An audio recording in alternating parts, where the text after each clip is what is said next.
Hi, my name is Kelly Lane. I'm here with Chernoh Alpha Bah, editor and founder of Africanist Press. And we are here to talk about some things that have been going on in Sierra Leone and to tell the story of Africanist Press. I met Chernoh through a journalist friend of mine, Sam Husseini, and came to learn more and more about his story. I've told Chernoh and on some of our interviews referred to him as the Assange of Sierra Leone. And I thought about it more and I wondered how some people might take that. That's quite I think a compliment. I thought of a clip from Nils Melzer, who is a former UN special rapporteur on torture. And I'd like to play that now. And he kind of explains how WikiLeaks is a model for other news outlets to do the same thing. This is really about state secrecy being exposed by an investigative journalist who has come up with a mechanism that is extremely powerful because it offers whistleblowers a possibility to transmit evidence for misconduct anonymously without incurring a lot of risk. And WikiLeaks, his organization, would then publish this evidence for the benefit of the public. And so that's extremely powerful. And governments immediately realize that if this proliferates, if there's not one WikiLeaks, but maybe 100 or 1,000 WikiLeaks at some point all over the world, then that's the end of our business model of secrecy. And so I think that perfectly explains how Africanist Press has functioned in Sierra Leone. There's a lot of corruption, and Africanist Press has published documents that expose this. And so just like WikiLeaks, Africanist Press has been attacked, and Chernoh's received death threats. And I think we could start really with discussing, Chernoh, do you want to talk about how really what sort of drew the ire of so many people was when you published the bank records of the First Lady? Do you want to tell, I know for your audience in Sierra Leone, they know a lot of this already, but American audiences don't know the whole story. So, yes, thank you very much for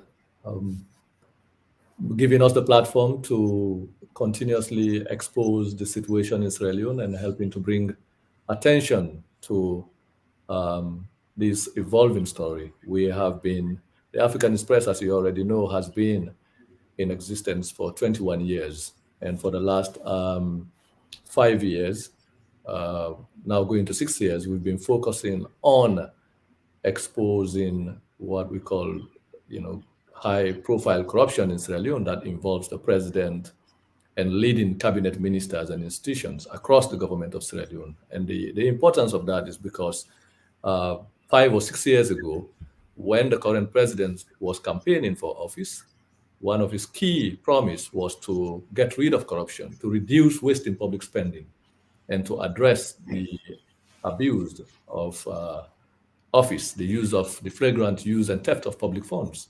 So many Sierra Leoneans and the rest of the world were very optimistic at the time that, that commitment, that manifesto promise was a genuine commitment. So what the Africanist Press tried to do was to track down the electoral promises of the government 5 years ago and to see whether the government and the politicians who campaigned on the promise to fight corruption have actually lived up to their promises. And the evidence, as we already have shown, this is not our opinion, but we've shown concrete documentary evidence justifying that the current president and the group of politicians in the country are they did not only lie to the public of Sierra Leone, to the people of Sierra Leone, to the voters of Sierra Leone, but they are actually engaging in some of the most egregious use of public funds, the massive loot of public funds, the massive loot and transfer of public resources.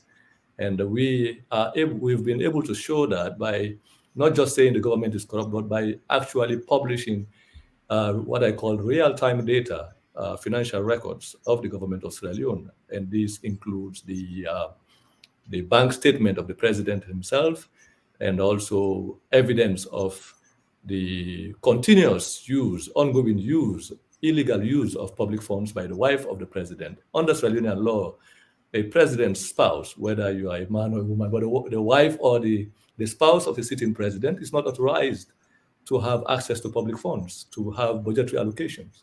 And we showed, and up to now, that's a practice that is still ongoing, where the wife of the president is an active recipient of public funds. And we did not just allege that, we showed documentary evidence, we showed various other aspects of the illicit use of public funds, the illegal use of public funds, the theft of public funds that include almost every member of the government, from the president, the wife of the president, the chief minister, and it goes right down to the lower ranks of the including parliament, various sectors. So we continuously, week by week, published these records, and the records came from government sources, from the bank, the Central Bank of Sierra Leone, which is the hub. It's like offloading the records of the Treasury of the United States and showing how politicians, family members of politicians, business people, and civil society actors, including journalists, who are actively benefiting from this organized theft of national resources.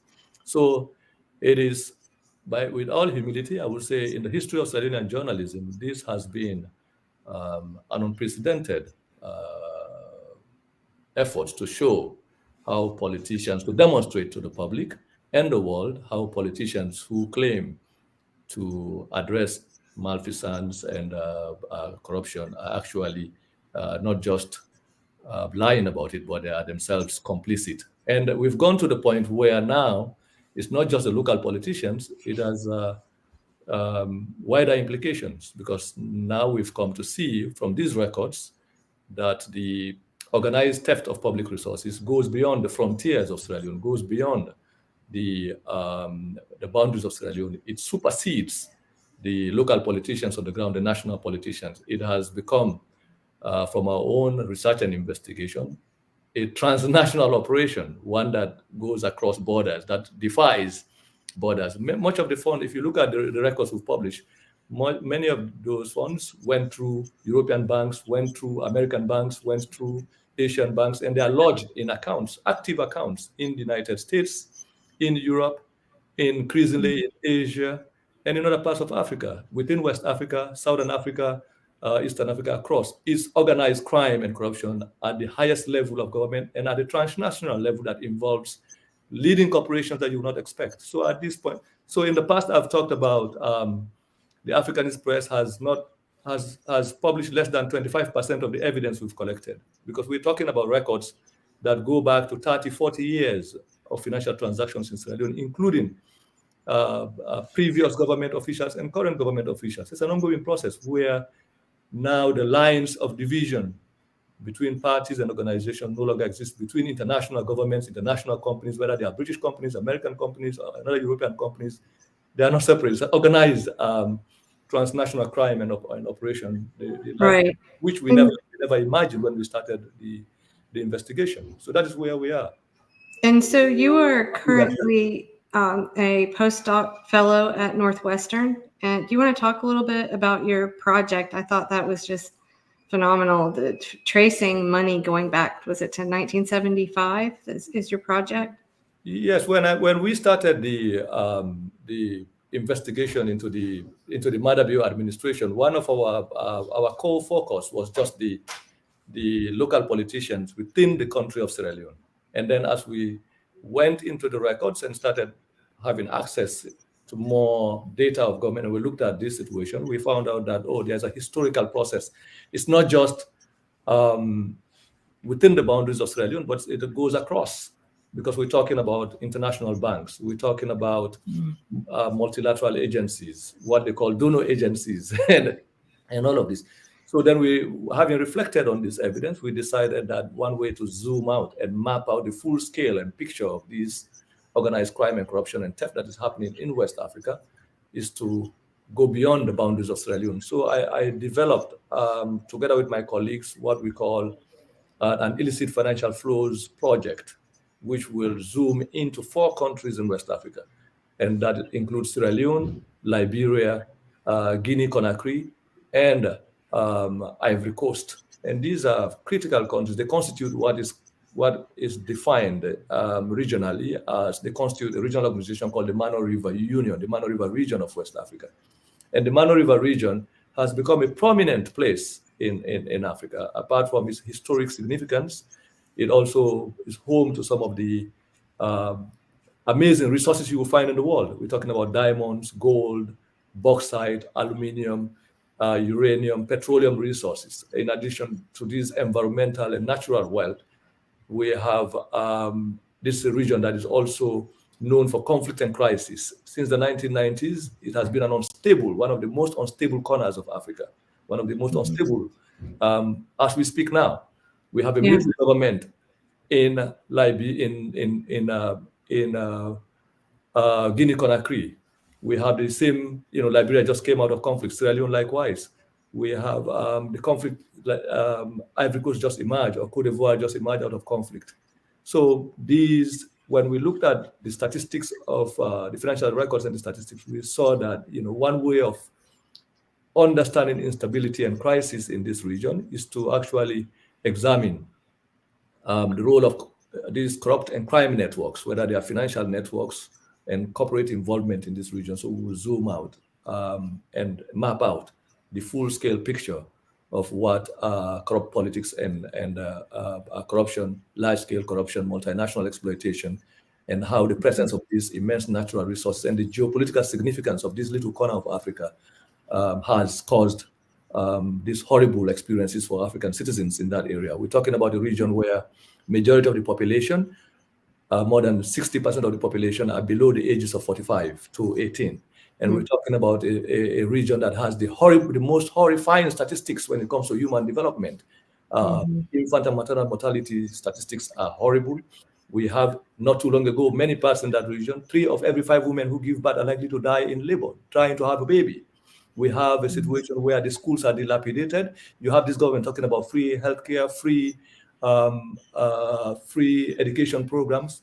But we're talking about, for example, if we take Sierra Leone, which has the oldest institution of higher learning, the university with at least more than 8,000 students. Not too long ago, in 2016, the Economist reported that they have not more than 8 academics at the rank of professor. So that's a horrible situation. And so you cannot even describe the human conditions. Many parts of this, many of the roads there, you cannot travel in a distance of 500 kilometers. You spend 2 weeks or more trying to get from one place to the other. And the reason for this is because the resources that are meant to transform the condition of existence of these places have been looted.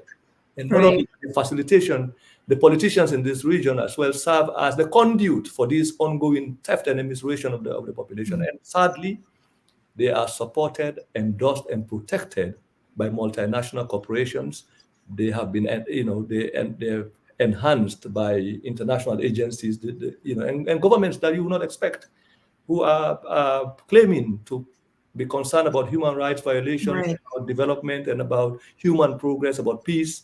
They are complicit and implicated in these phenomena. So what I'm hoping, together with my colleagues, is that the Africanist Press Illicit Financial Flows Project will provide a template in terms of how we can understand the role of these developments I'm highlighting, the ongoing theft of resources, the loot of public wealth.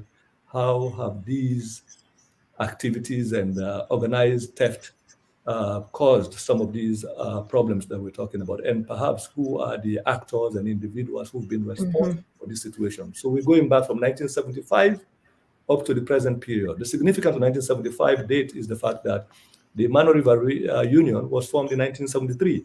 By 1975, the West African countries that we're talking about have constituted what they call the Economic Community of West African States, which is supposed to be an organization that will promote cross-border trade and promote economic development in West Africa. Now it has moved from its economic aspiration to becoming a military organization. It has developed into a quasi-regional governmental organization. But the sad thing is that it's also populated or led by the same corrupt politicians and supported by the United Nations, supported by the United States, supported by Britain and all these former colonial powers. So they have become it's an umbrella organization of the most corrupt. It involves coup leaders, corrupt leaders, thieves, and all kinds of individuals you will not imagine. So it's a mixed pot. Yeah, when you explain to me West Africa's, it epitomizes the kind of moribund and bankrupt leadership that African countries have today. And that is the organization that is talking about peace, that is talking about stability, human rights, when in itself is led by presidents and individuals who rig elections, who are the result of crooked elections, who are the result of coups, who are the result of dictatorships, and whose governments are responsible for some of the horrible human rights violations in their own countries. So it's a sad environment. So we're hoping that the illicit financial flows project will give us some kind of an illustrative map of the consequences of these developments from 1975 up to the present, with the hope that by illustrating these crimes and the consequences on women, the consequences on children, the consequences on social and economic development in the region, at least people with human conscience in the world will be able to understand the gravity of the situation, will understand conflict and crisis, not just when governments drop bombs in Gaza or in other parts of Africa, but to understand that there are populations of the world that are suffering from this ongoing attack on human life that we do not see, that is hidden, that is also submerged under these processes that people do not tend to see. And the reason why these organizations and individuals get away with this is because it's not pronounced as the conflict in Gaza is pronounced, the conflict in Ukraine is pronounced, the conflict in other parts of the world, in Burma is pronounced. But we're talking about developments that cost human life, that cost peace, stability, and happiness for the rest of the world's population in this part of the world. And West Africa is just one example of what is happening in many parts of the world. So that is the reason, the driving force. And thankfully, we have the support. My postdoctoral fellowship is supported by the history department at Northwestern, which provides me with the environment to be able to coordinate and lead this process. But it's also one that is hopefully going to involve academics, journalists, community activists, and leaders from across different parts of the world who are concerned about these human rights and human development issues that I've been talking about. So that's what it's about. But you're still you're still publishing on the Africanist Press from Chicago area, but your website has been attacked a lot because they don't want these documents to get out. And you have a pretty big, what is your readership now, roughly? Do you know? Oh, we are spread all across the world. We active subscribers, we've superseded 1 million people actively who are on our mailing list service. But we use various channels now to disseminate and circulate information. Because you have to. You really have to do that. Because even coming on this show, as I speak right now, my personal cell phone WhatsApp has just been shut down like 4 or 5 hours ago because the politicians in Sierra Leone and their allies outside of Sierra Leone realized that that's one of the, when they, we talk about this, when they try to block or attack our website and other social media platforms, they realize that one way we've been able to reach grassroots communities in West Africa is through WhatsApp. And they figured that on that cell phone number alone, I have access to over 12,000 of active WhatsApp followers. So within a minute, we will circulate, to over 120,000 people just within that WhatsApp process. So they now developed a way through which they can attack my direct WhatsApp number by reporting it, by claiming that it's been spammed and all kinds of. So it's always a back and forth situation trying to get information out to African people and circulating. So we've been the subject of tremendous attack on all fronts. But we can hopefully go into the details of this as we go. Right. I know one of a shocking clip that I found and played in one of the series of interviews. And if anybody's watching on YouTube, you can go to my YouTube channel and see it's a 3-part series of interviews with Chernoh. It took 3 30-minute sessions, and we show all kinds of documents and clips. But I know one of the most shocking was this Al Jazeera clip. And they're showing people on the street that were, they're struggling, they're in poverty, they're really having a tough time. And then, but the newscaster on Al Jazeera stated something along the lines of the president, they referred to actors outside of the country instigating violence. And I find this is such a tired old thing. Like, we can look around the globe, the same formula is used over and over again. They accuse WikiLeaks of the same thing, is that publishing the truth is something that incites violence. And so then they pin the blame on the person that, it's shooting the messenger. And it's just the same tired old thing over and over again.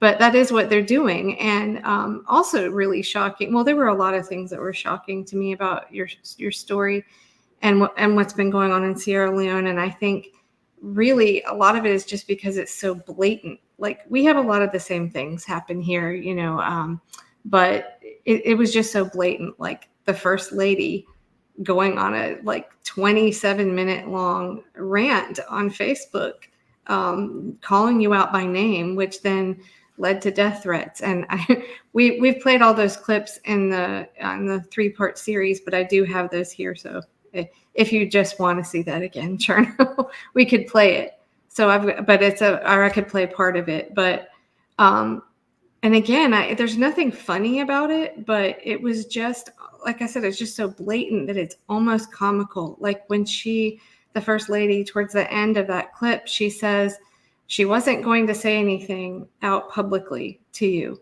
But then she says, but people start asking too many questions. And it's just almost funny because they're obviously not happy that all these things have come out in the open, and will do anything to try to stop you. So including having, that was another shocking part, all the U.S. officials and some private companies that are involved. And we can jump into that. I've got a couple of documents I can show on that. Chernoh, should we go right into that? Yes, I think, let me just, what I've said about the First Lady's, video you just mentioned. Why, I think for a very long time in Sierra Leone, people talk about, they know corruption is happening. Mm-hmm. They see the evidence, the material evidence in the lifestyles of politicians and the relatives of politicians. And this is true for many parts of Africa. But I think what is mostly absent is the illustrative evidence showing exactly how these corrupt processes take place, how monies are being looted, and the size and amount of these monies and how they move. Right.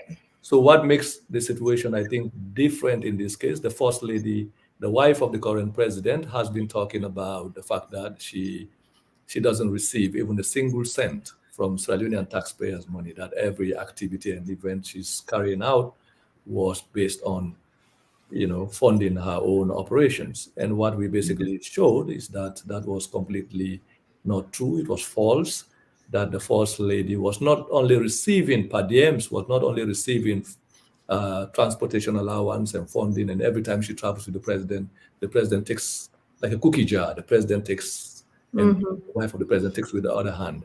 And they are going together, flying on the same plane. The president will take 120,000, the wife will take 60,000 or more. And can you go into that a little bit? That was shocking to me too, that they're taking cash. Yeah, they're taking cash. But I think the thing and is, putting it in bank accounts in other countries. When you wake up in the morning and then see that ordinary regular citizens on the streets of your country now have access to records of that statement of how their own taxpayers' money, public money, is being given to relatives of the politicians' wives and husbands and friends and cousins and extended family members of politicians. So it's a different situation. So that's shock. And I believe the wife of the president and the rest of the country and even the world were shocked by the volume of evidence that we were able to produce to the public, showing exactly the facade of this, choreographed committee, fake talk about not accessing public funds. And we showed, look at the evidence here. The evidence speaks on its own terms without our own input into it. So the reaction was one that comes from the fact that we've exposed not just the lie, but the concrete nature, the documentary evidence. Yeah, and don't you have also 100% accuracy rate? Oh no! Nobody in Sierra Leone, no one in Sierra Leone has been able to deny that what we have published is there's no single line or a single decimal in the figures we have published, in the records we've published, that anyone, both within the country and outside of the country, for the last 6 years of the process of producing governmental records, that they have been able to prove that one decimal is wrong. Not to, we've been very accurate. If we do not have the evidence, we don't publish. Right. Whenever we say this has happened, we do not only say it, as we show it. When we say the president has taken $1 million out of the country to Lebanon, we show the bank statement, So, yeah, and naturally that would anger people that are suffering, that are in this country with all this wealth. And I really, like you said, diamonds, mineral. I really encourage any American, if you have not seen Blood Diamond, it's a really good movie. And you think at the end, oh, great, they fixed this problem, but obviously it continues. So it's just really, it's a sad story. And it's disgusting to me, the Americans that are involved in this as well. And we'll get into a particular cybersecurity actor.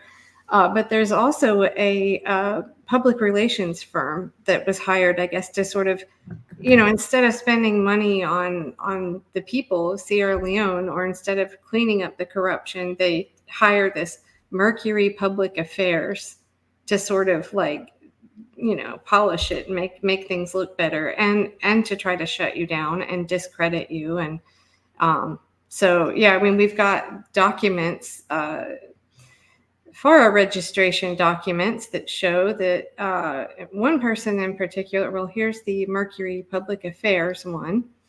And this was, let's see, August 17th of 2023. So less than 6 months ago. Now, I don't know, do you want to talk a little bit about, with these people involved here, Mercury Public Affairs, which is like an ex-congressman, former CBS News guy, and some Trump campaign official at one point.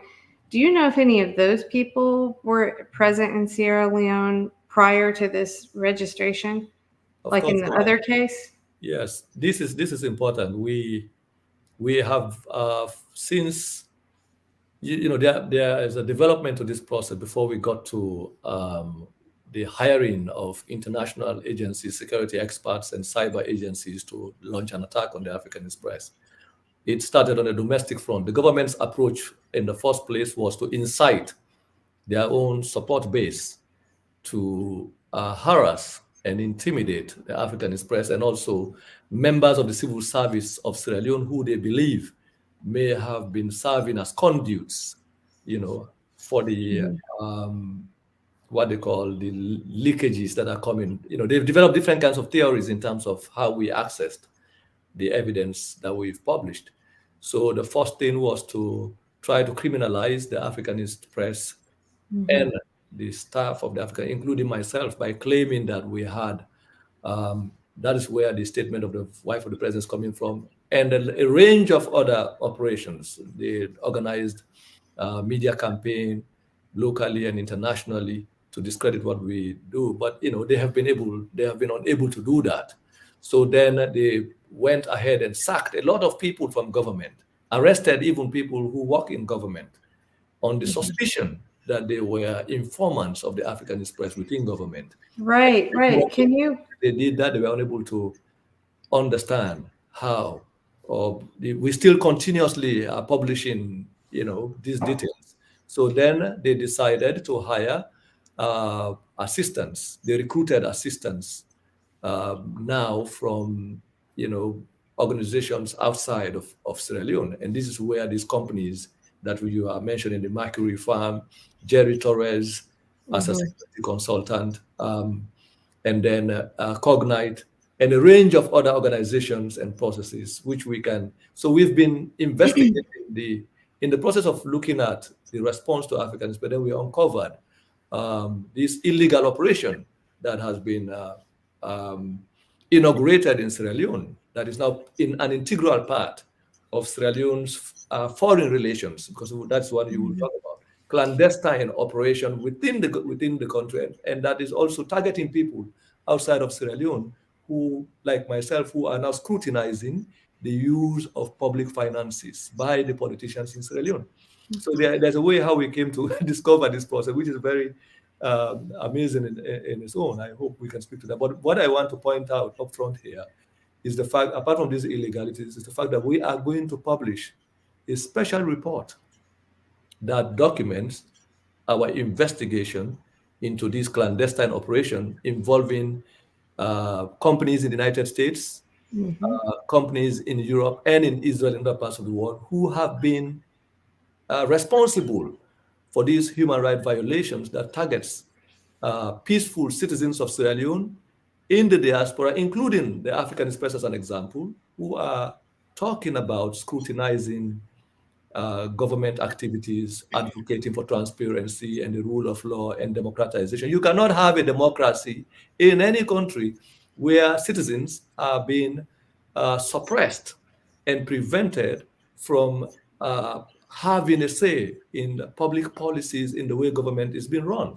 So, and for the government of Sierra Leone to hire international companies, especially those located in the United States, to work with security agencies in Sierra Leone to target civilian populations and create instability in the country with the hope of implicating the diaspora population, including people like myself who are concerned about stability and peace and the democratization of our country and the rule of law in itself should be a concerning thing to international organizations and including the US government should be concerned about such kind of. So this is why I have been talking about, you remember in our previous discussion, I said it's possible to have diplomatic relations with Sierra Leone, international relations. It's possible to have foreign direct investment in any country without necessarily being part of the abuse of democratic rights of the citizens of that country. Unfortunately, in Sierra Leone, what we've come to discover is that foreign direct investment is now happening against the protection of the human rights and civil liberties of Sierra Leonean citizens, both at home and those outside of the country abroad, including myself, who have become the victim of this clandestine operation that is supported by international agencies. So we are going to publish that report, and it's important for us to highlight here Jerry Torres as an example, because it's a perfect example. Jerry Torres, this document you have shown here has two implications. In the first place, there is abundant evidence showing that Jerry Torres has been present and actively working in Sierra Leone secretly without being known with the security agencies, the police department in Sierra Leone, the Ministry of Internal Affairs. They have been providing security and intelligence advice and technical support to the police force of Sierra Leone without the approval of Parliament. No international organization should carry out a government contract or provide that strategic advice without disclosure. The president of the country cannot enter into such strategic agreements without the knowledge of the people of the country. So we have evidence to show that before the publication of this, before the release, before the registration of Jerry Torres' activities in the United States, as evidence in this document. It was long before, wasn't it? At least a year? Yeah, he was already, at least a year preceding this, he has already been active in Sierra Leone. So the question is, how was Jerry Torres hired? What is the nature and scope of his activities? How has his activities and intervention in Sierra Leone affected the human rights of Sierra Leonean citizens, both in the country and outside of the country? And whether Parliament, whether such activities violated the laws of Sierra Leone, and they do, because you cannot hire a foreign intelligence company to provide whatever advice to a government in Sierra Leone without approval. We can talk about the processes of bidding, the processes of recruitment, the financial laws, and all of that. But even the sovereignty and national integrity of the country in itself has been violated through this process. And now we're talking about the privacy rights of citizens. We're talking about the national legislation of Sierra Leone. But then you jump that. In the United States, it also raises other implications, whether the citizens of this country in the United States are authorized by law to carry out these kinds of operations. So apart from just scrutinizing what is the kind of technical advice or how that intervention has affected the stability of the country, is a different situation. But then it raises, for me and the Africanist Press, the central question is, what is the interest of these foreign intelligence companies and cyber operations that is happening in the country? Why do they have to recruit a war machinery, a cyber war machinery, and a counter surveillance operation against peaceful citizens in a country that is not supposedly on the war? So why do you have to militarize and create this heightened security apparatus in the country, in a clandestine operation in a peaceful country like Sierra Leone? It raises a question: what is the financial and national interest that is at stake here? And the key question that deals with finance, international finance. It deals with the debts that have been imposed on Sierra Leone by foreign agencies. It deals with the theft of public resources, deals with a transnational operation that has been looting resources involving banks, the imposition of debts, and the acquisition of strategic contracts that do not go through Parliament, that are not transparent, the awarding of international contracts for the construction of airports, for the construction of roads, for the construction of what they call strategic assets in the country that lack all of the rules, national and international rules of transparency and accountability. And it's the protection of that international finance and interest that has affected the stability and the peace and also the human rights of citizens of the country. And that needs to be known. So this is where this is why we put it out that we made this call that the United States itself, as an example, and this will also go to the British, they need to tell us where they stand on these questions. Whether these actors, institutions are acting on behalf of U.S. interest, or they are acting on behalf of U.S. corporations alone, and where do we draw the line? Because obviously, it's clear that apart from the violation of the national laws of Sierra Leone, international laws of the United States, or the laws of the United States, in the case of Jerry Torres and the Mercury Group and other corporations, there is already serious human rights violations in the country, and a situation that has affected the human rights and civil liberties of citizens of Sierra Leone who are outside of the country as well. I cannot go back home right now because of this situation. Right. Yeah, I mean, you've received death. I am just one example of many Sierra Leoneans who have become afraid, who have become cut off from their homeland as a consequence of this development that has been lingering on for decades now, and which have become amplified because now we have an increasing number of citizens who have become determined to not stay quiet, to scrutinize the activities of their own politicians, members of their communities who are supposedly in government. So these issues need to be raised. They need to be discussed frankly. They need to be discussed openly in all forums, both in the academy and outside of the academy, in the social media platforms, in what you call the traditional media, because they are issues that affect human rights. They are issues of human development. They are issues of stability and peace. Well, I pulled this page up because for American audience, people will recognize some faces here. Although I was not familiar with Alice Albright, that she was involved until I got into this. But I mean, these are all very familiar faces to us. And they're not real popular right now, I don't think. But, you know, again, that was shocking. Like, what are we doing over there? But as you said, looting resources, apparently, which is what the U.S. does around the globe. But it is just kind of shocking. So as you said, you kind of want them to say, like, do they know about all of this corruption? And, you know, they need to clarify that, as you've said many times. But I would imagine, Chernoh, that in a country that has such high rates of poverty, that it must be kind of easy to bribe some people, you know, in the country. Oh yes, I have gone into meetings to just interrupt just before the thought leaves my mind. I have gone into meeting with international officials who are dealing with the situation in Sierra Leone. I will not name names for sake of confidentiality, but when we raised these issues, one of them told me, you know, people are poor. We can just throw $2 million and $3 million, and people will just get by and forget about it. And then I told them, you know, you cannot govern a country through deception. It's impossible. Human progress and development all over the world is never going to happen through deceptive means. You cannot change a population. It's not going to be sustained. Now, this is where we are. They have to create more crisis and the semblance of instability and fear in order to maintain the current state of exploitation and ongoing corruption in the country. It doesn't require that much. What it requires is a genuine approach to decency, a genuine approach to human development that takes into consideration that every human being is a human being, whether they are born in Sierra Leone, born in the United States, or in any part of the world.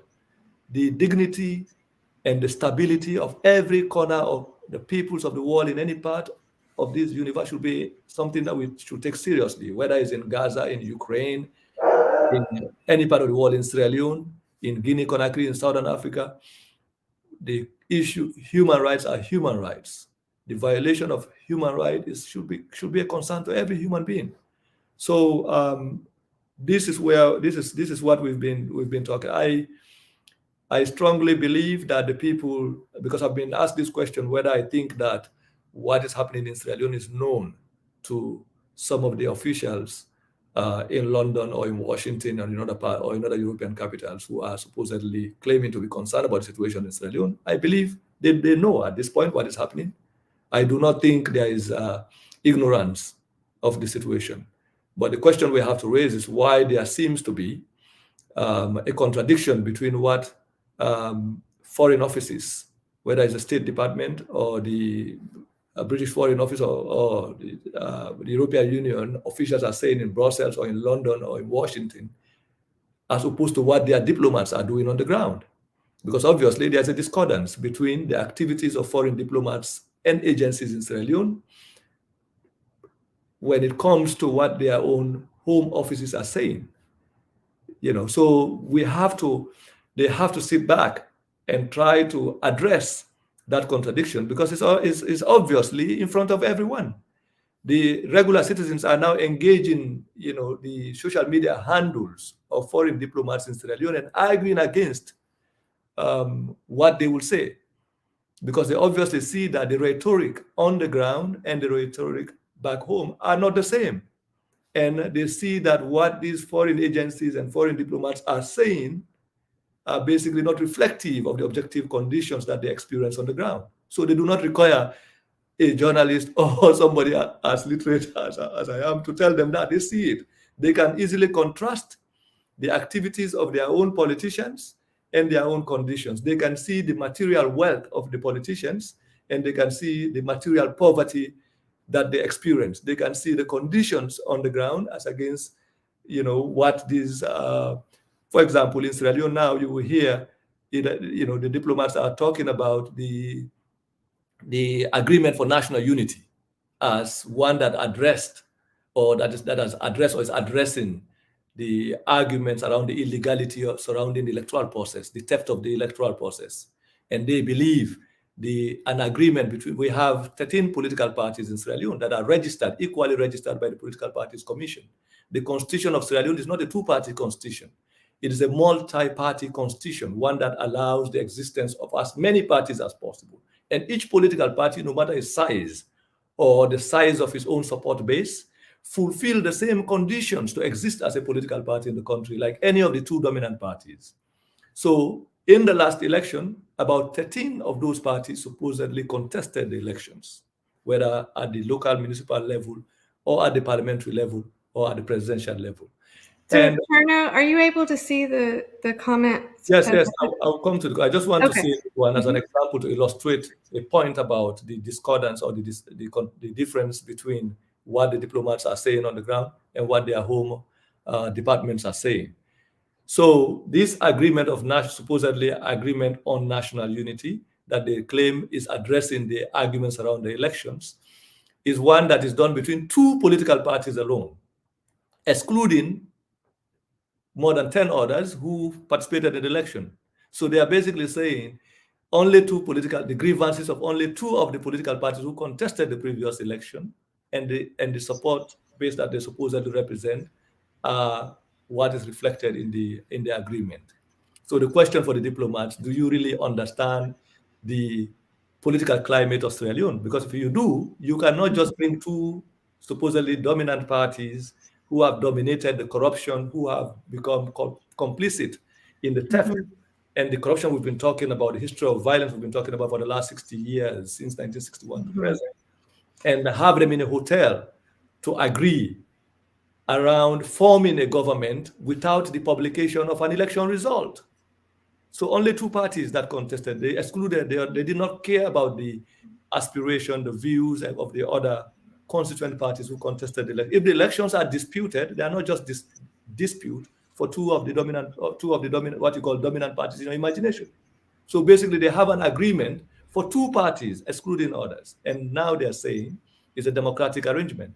How do you account for the 1,000, 2,000, or 3,000 voters who may have voted for the other candidates and parties in the elections? Have you reflected on whether your agreement addresses their own grievances? So this is just one example of the thinking, the misplaced thinking of the officials who assume for themselves the responsibility of thinking that they own, this sense of entitlement, thinking that they should regulate or validate a political process in a country that they are that they are not even voters of. So there's a lot. These are just one tiny example of this. But why are they concerned about making an agreement between the APC and SLPP against the democratic will and aspiration of the citizens of Sierra Leone? Is to protect foreign direct, what they call foreign direct investment, multinational corporate exploitation of the country, the contracts, rogue contracts, and agreements that have been signed and protected over the last, since 2002 to the present, is between a competition and contest for the protection of British corporate interests against US corporate interests. And this, we cannot continuously, there has to be a better way of addressing these situations. It is possible to have, I repeat, it's possible to have what you call foreign direct investment in the country, but at the same time, protecting the lives, liberty, and freedoms of Sierra Leoneans, both at home and abroad. There are no two ways about it. The stability of the country, the stability of Sierra Leone cannot just be a stability for the Suma Group. It cannot just be a stability for energy corporations. It cannot be stability for the IMF projects or the World Bank projects or the African Development Bank projects, which obviously we have to scrutinize and talk about whether the funds that have been announced are actually that get into the country. It has to be a stability that protects the life, the liberty, and the freedom of each and every Sierra Leonean. It's possible to do that. We've come a long way. The last 60 years has been a history that nobody should be proud of, and we cannot continue doing business in Sierra Leone the same way. It's impossible. Yeah. It's impossible. And what this recent situation has shown is the impracticality of upholding a system that is continuously leading the country to poverty, underdevelopment, and not only that, affecting the stability and peace of communities across the country, women, farmers, youth, and the rest of the population. I mean, Right. you cannot play. It's not a joke. It's basically a serious situation that everyone needs to sit back and think about. So the agreement for national unity, what we have in Sierra Leone today, I keep saying we do not have a legitimate government. Mhm. That means the president, the cabinet, the parliament, the local council representatives are not the result of an agreed election. The constitution of Sierra Leone is very clear. The only pathway to power, whether it's for the local councils, for parliament, and for the presidency, is through the conduct of free, fair elections. Everybody agrees, from the European Union to the Carter Center to the State Department, and everyone says the elections of June 2023 are far from transparent. They are far from being democratic. And any election that is not democratic, it means that that's fraudulent. It means that that election did not produce a legitimate government. So we raised the question, on which basis did the APC and SLPP, as the two dominant parties, occupy parliament? On which basis are they occupying the councils? On which basis did they constitute a cabinet? Which election result have they used to appoint themselves to parliament, to appoint themselves to the councils, to appoint themselves to the cabinet, and then they are also receiving salaries, public funds from people. Basically, they have not only stolen the elections but appointed themselves to parliament. They are also using the theft of the elections and the theft of representation to continuously steal and share the wealth. Right, So and we have some of those documents both as well. parties need to come back and tell the people of Sierra Leone, the APC and the SLPP in particular, who are now culprit in this illegitimate process, to tell us what is the basis of their So, current position. On which basis did they constitute parliament? Which result? Because the APC itself said they want the election results to be published. They've disputed the election results. So on which basis are they occupying their current parliamentary positions? On which basis are they occupying the city councils? And on which basis did they allow the president to constitute a cabinet? So the illegitimacy is full circle, is both within the executive arm of government, in the parliament, and the councils. So that's what we have. And now we have foreign diplomats who sat down in a hotel writing and endorsing an agreement, a consensus that legitimizes a governmental arrangement which is not the result of an election. And up to now, people do not know what happened to their votes, where are the election results, and all of that. So it's an electoral coup that happened in June, endorsed by, negotiated now by the two of the dominant parties out of 13 political parties who contested the election. And those two parties occupy various sectors of the governmental institutions in the country and are now receiving public funds without being properly elected. And then they have foreign diplomats who are telling us that the Agreement for National Unity has addressed the constitutional violations that we speak of. How did that agreement address it? Does the Agreement for National Unity supersede the Constitution of Sierra Leone? What is the process through which a councillor should be elected to the council? On what is the process through which we can elect a mayor? What is the process through which a member of parliament can be elected? Through free and fair transparent electoral election. That never happened in June. I am not the only one who is saying it. The diplomats, the organizations who supervise the election said it. The State Department itself said that they have issued sanctions against people who violated the electoral arrangement in Sierra Leone. I believe it was this letter here. And everybody is calling, from congressmen and all over the world. They are still questioning and asking for the election results. And I repeat, the Constitution of Sierra Leone, in the political parties registration commission data, we do not only have two parties that are registered in Sierra Leone. We have more than two parties. It's not the APC and the SLPP alone are political parties in Sierra Leone. There are other political parties. And even if a political party has 10 voters, that political party in Sierra Leone fulfill the same conditions to register as a political party. They are equal in front of the law. So this illegality, and nobody is willing to talk about this illegality. It's a shame. It's a national and international disgrace. It's disgraceful. So I wanted to point that out as a way to illustrate the point I said earlier, that we have to come back, and for these foreign governments who are engaged, who are supposedly concerned about Sierra Leone, whether it's from Washington, from London, or Europe, they have to examine what their own foreign diplomats, their own representatives on the ground are saying and doing as against what they have said, either in Washington or in the United Nations or in London and in Brussels.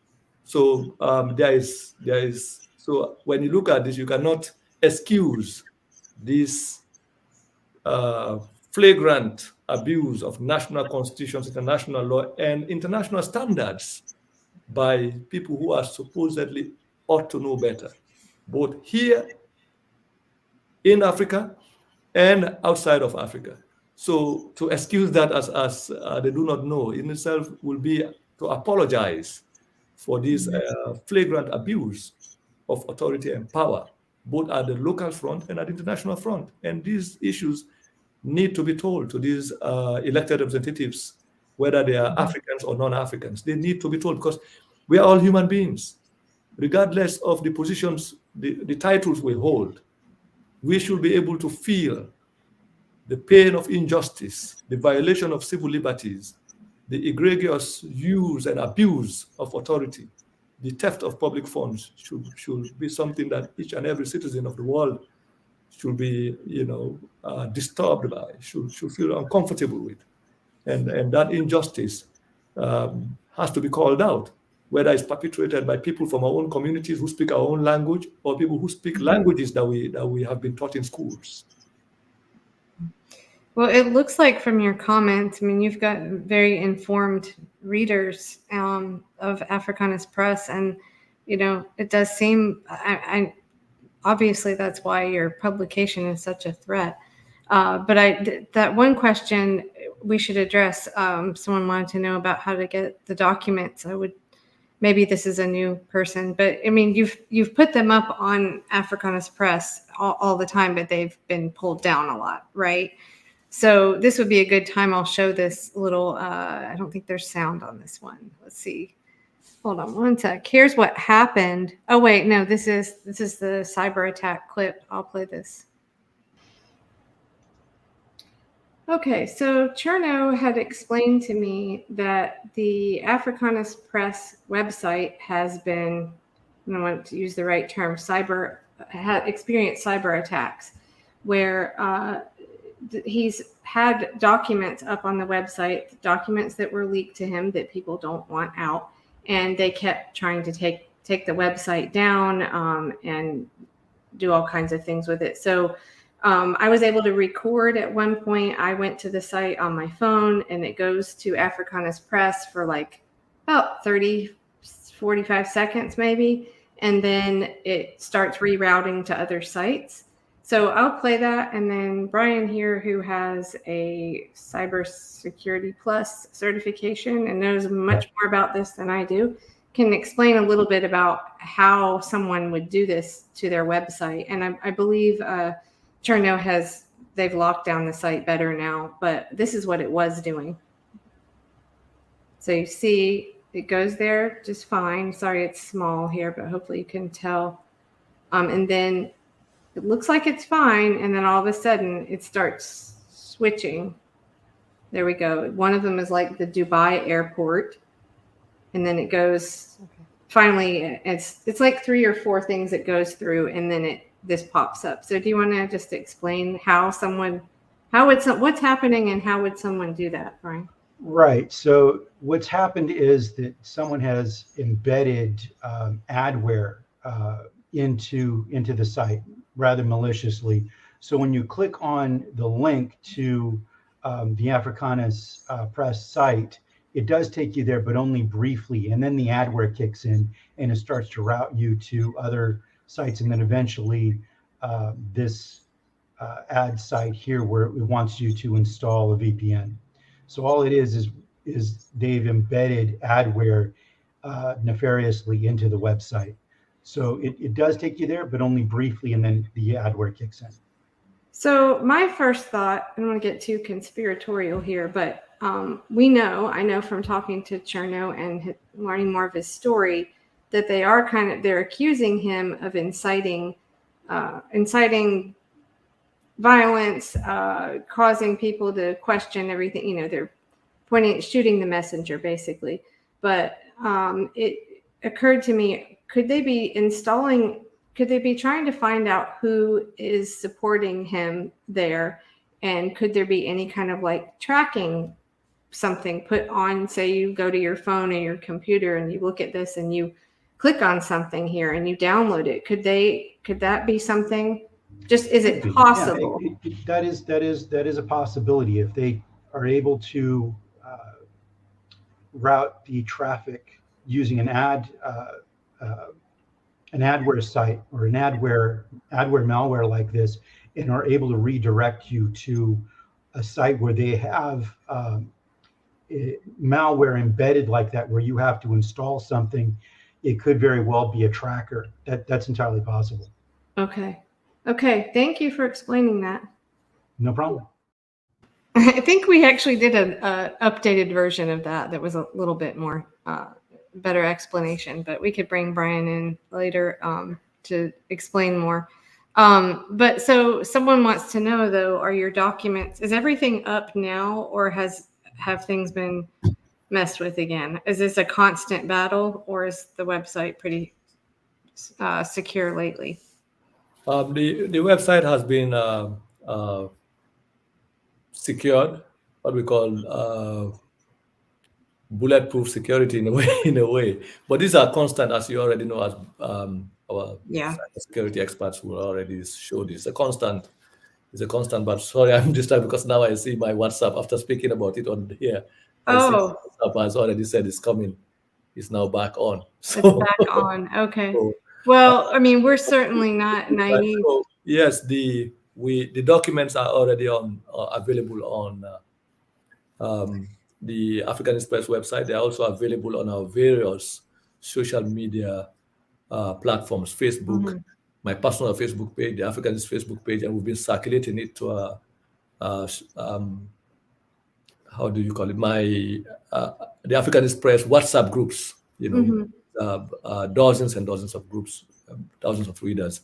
So what we hope to do now is to create a repository of, archive, which we are building now, in addition to the website, to basically make these like what you call an open source accessible data with explanation, a kind of public archive of the corruption that is happening, which will build on, in addition to that will be the architecture, the foundation for the data that we are already putting together for the illicit financial flows project mapping. In what it will allow is that, for example, you take Cognite as an example. If you type Cognite in the database, it will also illustrate all of the funding that has been transferred, the funds, and it will not just show amounts of money, but it will also show names of people who processed and check numbers, and also dates and the movement of that money from the Central Bank of Sierra Leone to transit banks and their final destination. So that is the system of process we're building as a backup to the website. The website will just now function as an information portal that reports. But you find all these documents that we've published on the Africanist Press website. They are available there. They try to bring them down, but we've replaced. The website has a secured archive on the back end, where even if the front end of things, it appears to be removed, we can always, upload. And apart from even the saved archives on the back end of the website, we also have these data and evidence stored in multiple places within our own system, that we can always produce any document that we've published. So I just wanted to say that, but we are trying to build multiple information system where these records will be permanently stored, and also a library kind of situation, an archive, a standing archive. it's not going to be lost. So in the future, when there is an individual or a government or agency that's really committed to addressing these crimes of financial crimes and corruption, it will be easy to recuperate or to access this evidence. Okay. It's not going to go away. These are now permanent records that should be there. And Well, I mean, that's the foundation of democracy. You've got to have information. You've got to have access to the truth. Yeah. And I just want to say, you know, my little clip there was a really rather elementary little thing about one way that they could be doing this to your site. But Cognite is no joke. I mean, Cognite, I encourage anybody, go to YouTube and just do a search, put in Unit 8200, and you will learn quite a bit. Or just do some searches on Cognite. I mean, they have violated all kinds of human rights, targeted journalists. I mean, these are some very highly skilled cyber people that can, I mean, you can find stuff about how they can get into your, into your car, the computer chip on your car. This is serious. I mean, when you first showed me this, it was another thing I was just shocked by, because these are very serious cybersecurity people, and for them, malware, whatever, for them to hire someone that would pay for Cognite tools to go after you tells me exactly how much of a threat the Africanist Press is, because otherwise they wouldn't be going to these links. So, do you? Yes, I want to say a few words, if you don't mind. Yeah, go ahead. I'll pull this down. Yeah, this illustrated evidence is interesting because it shows transaction details. This is just an example. It's not the entire transactional evidence. What we did here was to just illustrate the presence that not just these companies have been hired, but basically money has been paid to them. A lot of money. Yeah, a lot of money. This is almost a total of $5 million here that we're talking about. Yeah. And this is all between the 7th of July, 2021 to the 18th of July, 2022. So within the space of a year. And this is crucial because this was the same time that the Parliament of Sierra Leone was passing what they call the Cyber Act. They were basically creating a legislation to legalize this operation. And 1 month after the passage of that law, that's when this thing went out. So which means that, and that parliament was populated by politicians from the APC, which is the main opposition party, and the National Grand Coalition, the NGC, and another political party called the Coalition for Change, and the ruling party. So all these four parties in the previous parliament, before the elections of 2023, provided the legal architecture for this operation that they knew. So this, you cannot just say, and I'm saying this one importantly for people who are listening, who are supporters of opposition parties, opposition politicians, because they will be thinking that this is just the operation of the current president and the ruling party, the SLPP alone. No, this is it's an operation that is sanctioned and approved by the politicians of all the parties. They agreed because they were concerned about the disclosure of this information, because they know they had also stolen money in the past. And if they come to power tomorrow, they will also do the same thing. And now they are worried that a process that reveals this ongoing loot of the national treasury of Sierra Leone has come out. If it's going to become a problem collectively for all of them. So how did we discover this? In fact, I discovered it through opposition politicians, some of whom were former members of cabinet of the previous government. They came, one or two of them came to me on the guise that they support the Africanist Press. Like, you get these random messages from all people who say, oh, we support what you do and all. Try. And one of them reported that telephone numbers of some members of the opposition that they are aware of have been hacked. Then I said, how? Basically, they wanted to know. They were trying to find out if they deploy the tools they have now acquired against the African, if we will discover. So one way of saying, they were basically claiming they have been hacked. Then we asked them, oh, who are the numbers? And we checked the numbers, and we figured that no, in our process of investigation, we discovered that the people who they claimed have been hacked were actually the ones who are involved with the ruling party in this operation in hacking and tampering with the communication of the Africanist Press and other people in the country. So in the process, instead of that's how we came to learn about it, and then we dug in our process of digging into this situation, because when somebody reports fake information to you, and then you discover that it's fake, and you begin to find out why did they try to, because they operate on the assumption that people just feed the Africanist Press with information, that any information we receive, we will just go out with it. So then, but we have a process of triangulating information.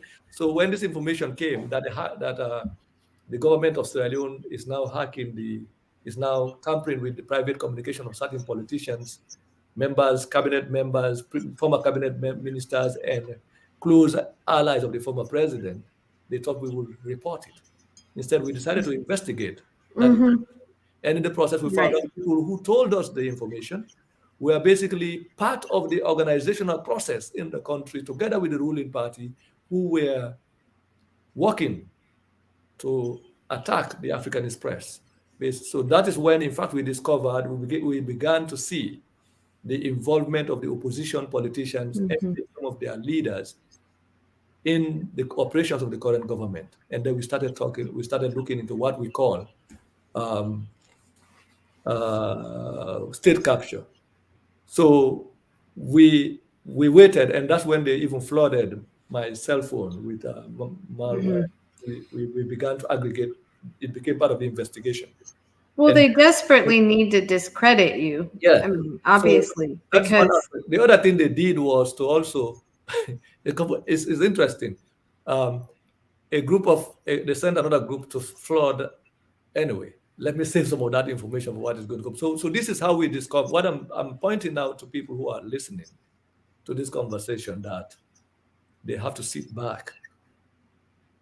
I know many of them love the politicians in the political parties that they support. But what you need to know is that in Sierra Leone right now, there is no difference between the leaders of the SLPP and the leaders of the APC. And many of the opposition politicians have been compromised through this process. And they are aware of the situation. The international organizations that are negotiating with them are aware of the situation.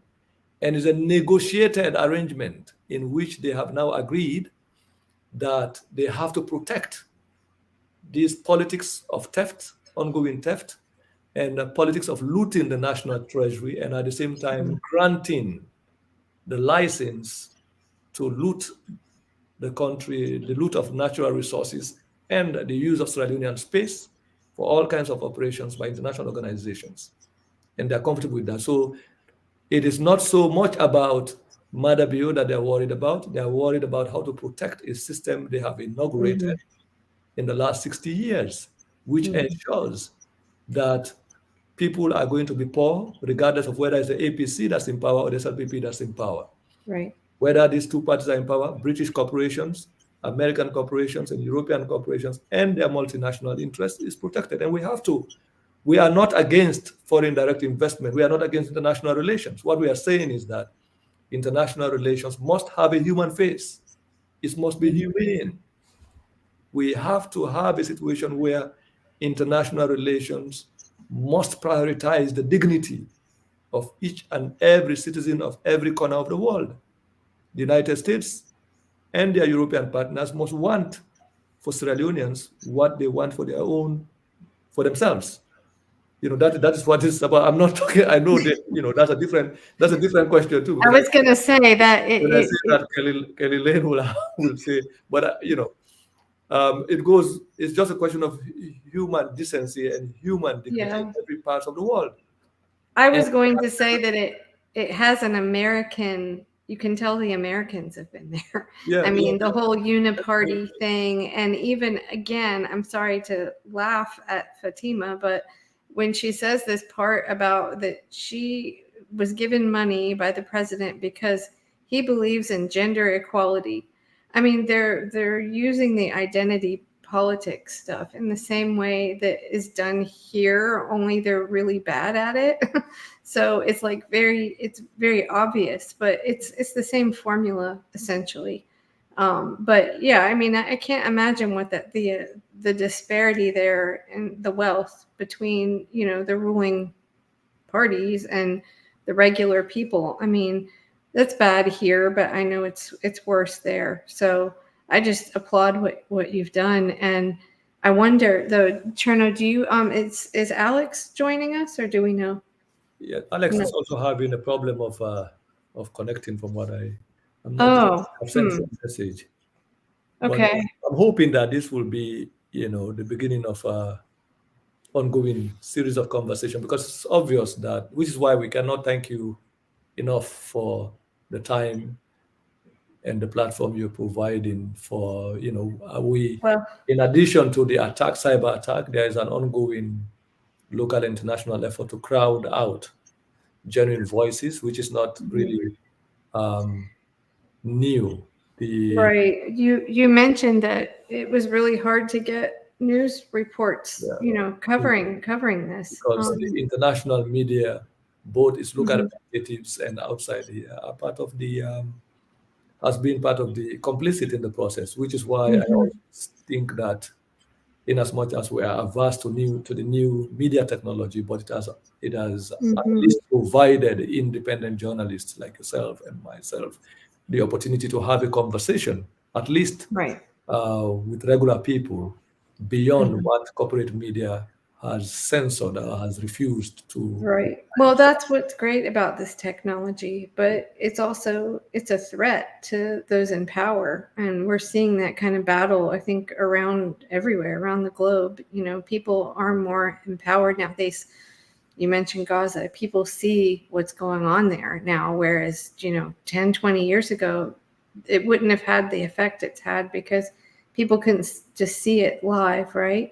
And we have the ability to organize like this. So on that note, Chernoh, did you want to invite anyone that is in the chat? I mean, I will say up front that, you know, we've had good comments here, we haven't had any trolls, as they say, but I'm pretty good at kicking people out if there are any problems. So I think it would be great to invite anyone in if you want, or would you rather wait for Alex a little while longer?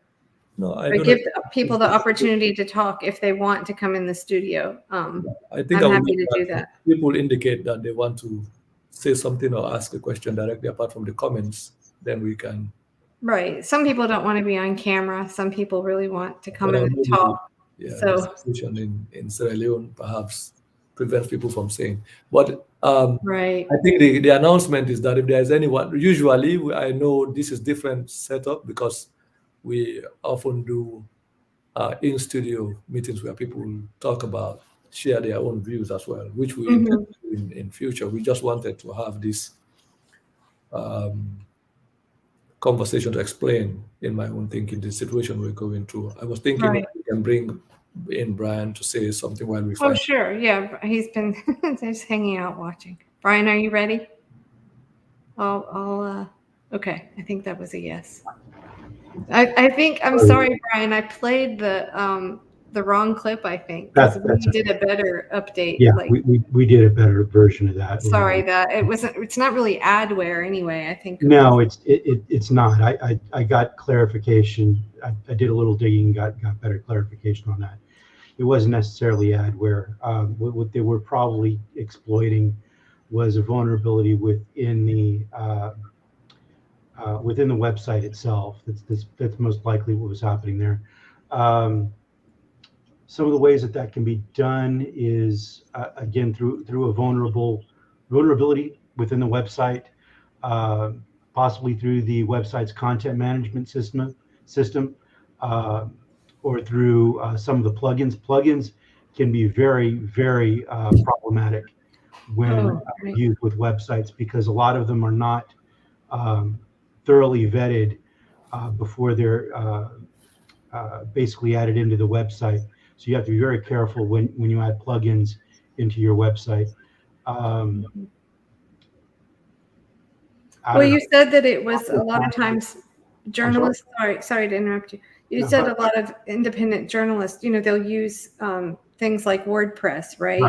Or a lot of nonprofits use WordPress, and I think that was one that. And there are a lot of vulnerable plugins with respect to WordPress. So you've got to be very careful when selecting your plugins. I highly suggest, before you install any plugin or even choose a web application, that you go to a site like NIST and look and see if there are any vulnerabilities with that particular application, or with maybe a version of that application you're planning on using. Well, you're speaking to Chernoh and the website builders right now, right? I mean, for the general population, Brian's worked on a help desk a long time. He knows majority of people are not very tech savvy. It's complicated. It's true. So you're easily fooled into clicking on something or whatever. Right. But for regular people, I think one of the things you said that is probably some of the best advice is just to run updates regularly. Keep your whatever software you're running on your phone, particularly anything you're using for messaging, make sure that you keep it up to date, because there are constantly patches that are rolled out for those things, and most of the patches that are rolled out for them are security related. Right, but when you're up against something like Cognite, that's kind of a different. There's not as much that you can do, but again, if you keep things, if you keep the applications updated, you're much less likely to get hit by even something like Cognite, because they're always looking for the low-hanging fruit, which is going to be, the easiest way in. Out of date patches. Okay. Well, I have a big interest in cybersecurity. I don't fully understand it all, but as a journalist, I'm very concerned about it, and so I always tell Brian I'll ask the dumb questions so that everybody can learn from the stuff I ask. Here's a good question, I think. Let's see. How the justice system in Sierra Leone is tied to all these activities. Chernoh, do you want to address this? Mantra one. Oh yeah, but the fact, like I already said, I think I have already highlighted the fact that right now we cannot talk about a legitimate government in Sierra Leone. A legitimate government, the Constitution provides that every government that is elected should serve a 5-year mandate. And after the 5 years, you announce the date for an election. There are processes for the conduct of a free and fair election. It includes the complete registration of each and every qualified voter, and the people who are registered, who are qualified to vote, should have an unrestricted access to register and participate in the electoral process. In Sierra Leone, that never happened. They introduced a law in September. A year before the election, that showed that the politicians of both parties did not want. They want to suppress voters. We published that 1 year to the election, that the new legislation, in fact, they were trying to pass it in Parliament secretly. We exposed that. So we showed that there was a program plot by the opposition and the ruling by the opposition parties and the ruling party at the level of Parliament to rig the election in favor of the incumbent, to allow the current president to continue for a second term without proper conduct of elections.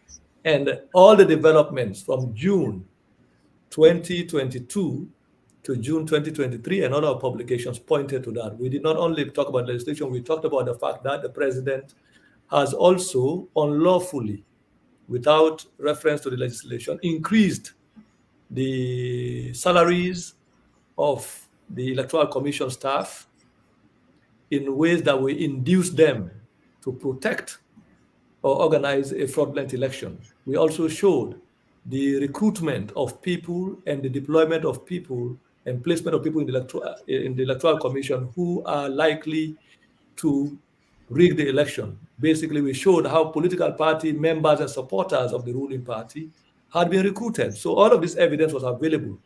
Parliament, we went as far as showing that monies that have been allocated for the conduct of the elections have been stolen.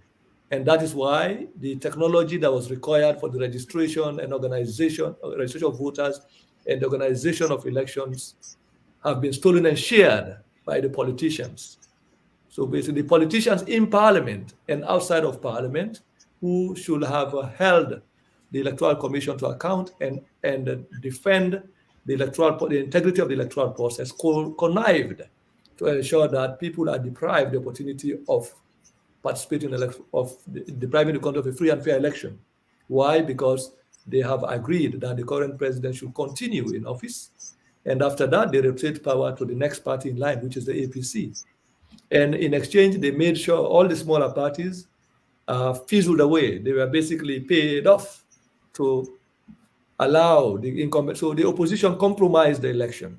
And once the elections are organized, they also staged a situation to pretend that they are now the victims of violence, so that it will appear that Bio will be the fall guy. The current the president will be the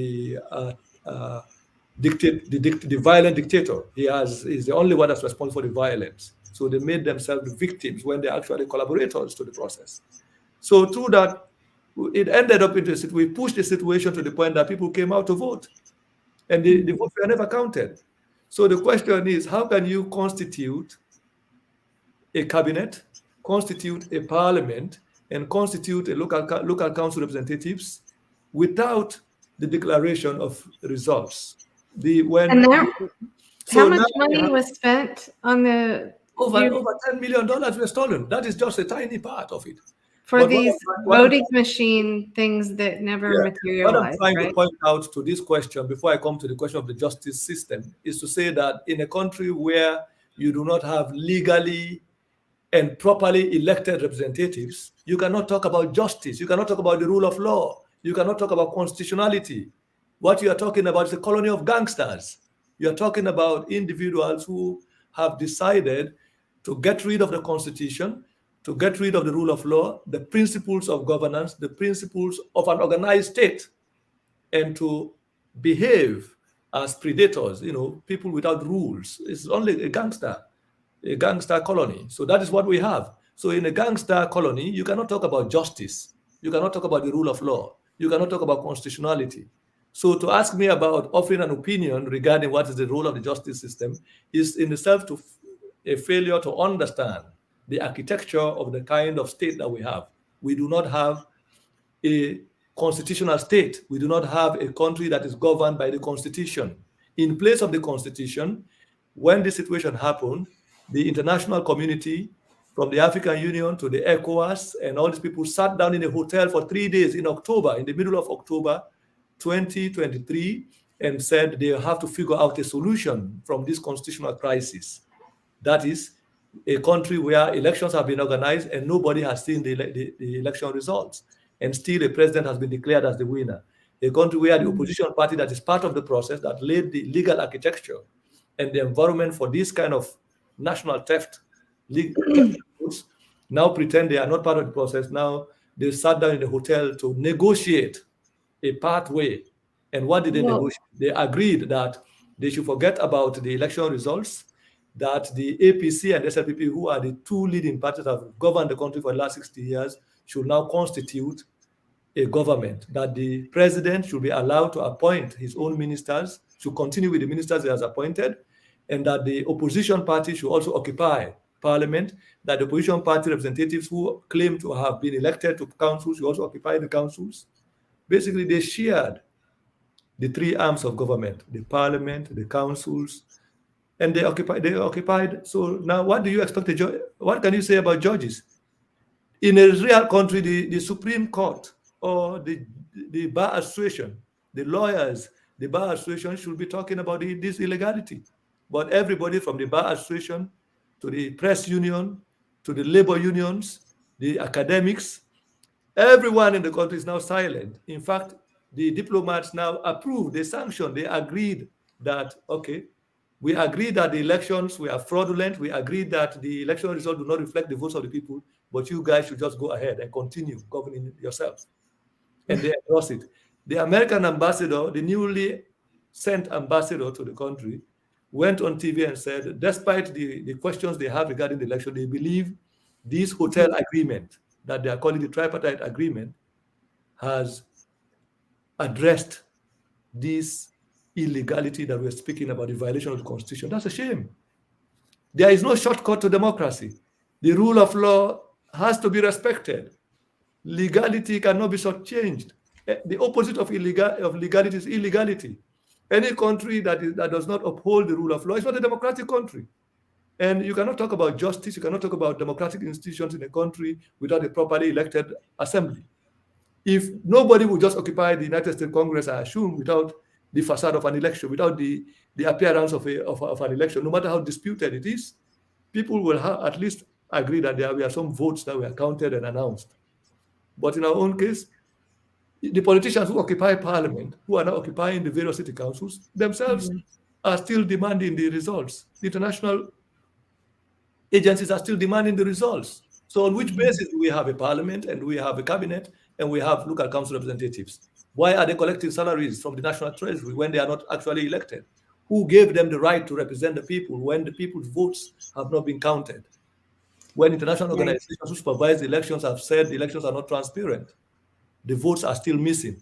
They've not been tabulated. The Chabraja Center, the European Union, the State Department, and all these people have said so. The political parties have said so. But they are still comfortable to continue pretending as parliamentarians, as ministers, as local council mayors, as councillors, council chairmen, and receiving salaries and receiving public money. Are they not ashamed and afraid? Because we have a country where civil society has been trampled upon. There is no civil society organization that talks about the rule of law, there is no transparency and accountability mechanism in the country. It has been destroyed. So the international organization from the IMF, the World Bank, and all these agencies are still pumping money into the country and putting it in the hands of people who are not properly elected. So Chernoh, before there's another question, kind of a governmental question about the 1991 Constitution. But I was wondering if Brian might be able to answer this question I put up on the screen. Can you see this? It's something about the Africanist Press app. Chernoh, did you put this link for the StreamYard to watch on the app? Or is that where you had trouble because of your phone or because of WhatsApp? Oh, no, we circulated I posted it on my Facebook page. Obviously, there are people who have tuned in. We can see. Right. But this person said they tried watching it through the app. A month ago, when I tried watching this program through the app. No, you can't watch. The Africanist Press website is just for news, and it's not. We don't put video. Well, there is a way to take that StreamYard app where people are watching now and put it directly onto your website if you want to do that in the future. So you can do that. It's not hard to do. So we will do that in future. But you can't watch this program, I think, today through the app because it wasn't there. And the Africanist Press is a website. You can go to the website anytime and access the data that is there. Okay, and then here's the question about the 1991 Constitution. Needs to be revised. Do you agree that it needs to be revised to reduce excessive powers given to the president in order that the citizens of Sierra Leone can exercise freedom and justice in their native land? Is the 1991 Constitution running as a democracy? It's not just the Constitution. I think we need to rethink our relations with not just we have to rethink the nature and character of politics in the country. We need to rethink the basis of our even international relations.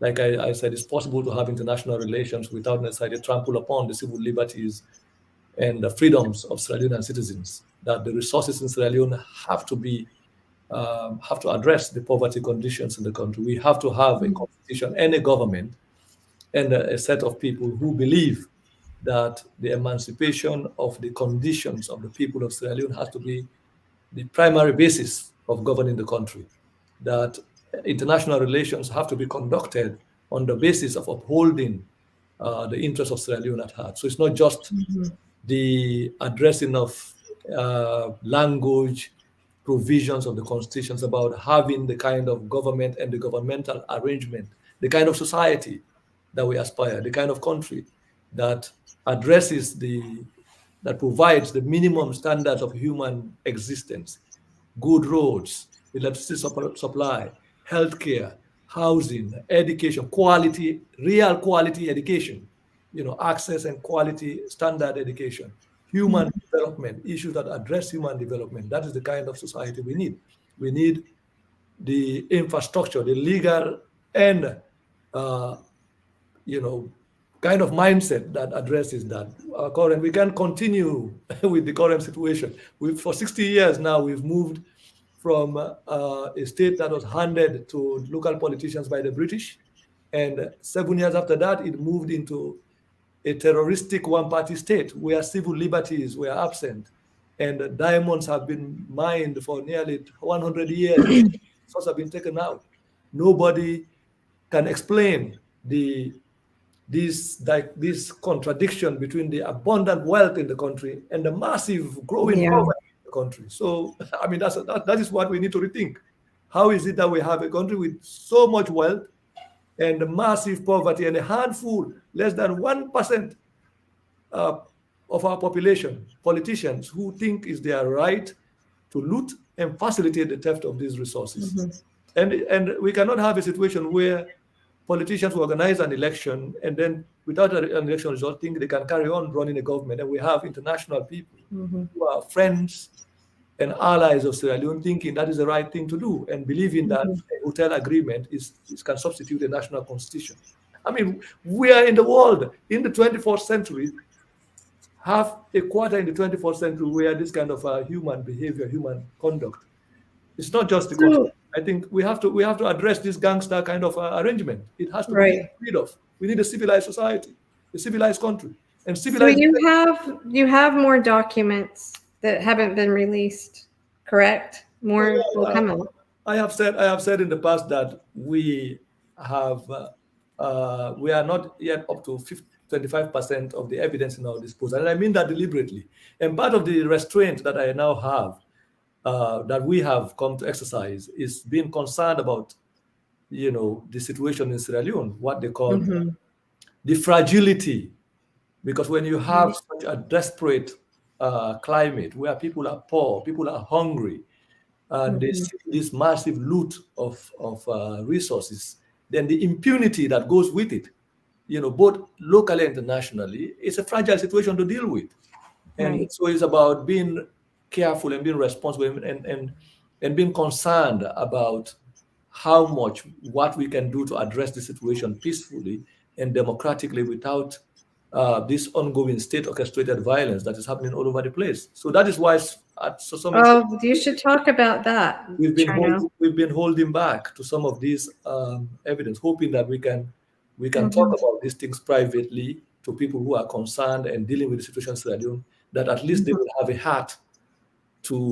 a humane heart to address these issues and talk sense into this situation, at least to minimize the ongoing atrocious conditions in the country, both the levels of poverty and underdevelopment that the country has been ongoing. Do you feel, or I wonder, in Sierra Leone, because you mentioned state-orchestrated violence, how many people do you think pick up on that it isn't genuine, that it is kind of orchestrated in some cases? Yeah, that has been up. This is what has been up. Is a new what I think has been an addition to the violent situation in Sierra Leone, or what the current manifestation of a state behavior that we see. The fact that with these levels of exposure, and now, like you said, technology being in the hands of an imagined young population that is now in conversation with the rest of the world, it becomes the politicians are not talking about how to to provide social services, to address people's aspiration for a better life. They're thinking about what kinds of techniques of repression that can be introduced to hold the people down. Yeah. So we've seen these counter, I call it counter-developmental things, or counter-insurgency programs historically up to now, from the 60s up to now. And that is being deployed in Sierra Leone, where the state creates violence to justify the concern for stability. Right. Way of holding on to power.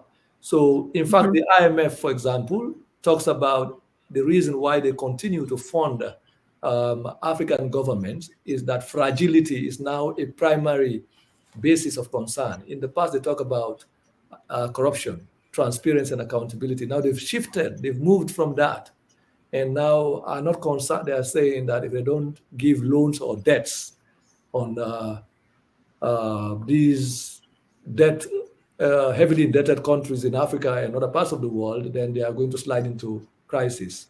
So looking at that, what we have all over Africa, for the most part, is protests and demonstrations that are organized by the state, organized by agents of the state, so the state could justify its ability to repress people, to declare martial law, to use the police and the army in situations to kill defenseless ordinary citizens who want to genuinely aspire, move people out of the streets through their own proxies, and then strike fear and use extra legal methods and militarized environments to justify why they have to curtail civil liberties. Much of that is happening in Sierra Leone. I've spoken about this situation privately to individuals who are dealing with the situation in Sierra Leone. I've spoken about it publicly too.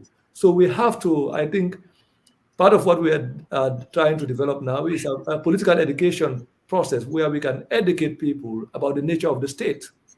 And yeah, this is a good question here. Like, I think, people want to know what they can do. I mean, obviously information is power, but yeah, what do you recommend? This is what we are basically doing, educating people. That's all. The more you are informed about your society, the more information you have, then you will be in a situation where you cannot allow politicians to mislead you, take you out in the streets to undertake the kind of reactionary violence that the state is organizing and leading people into.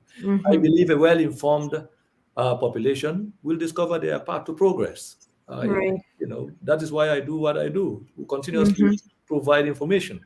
And I want to use this opportunity to also tell people we are against violence.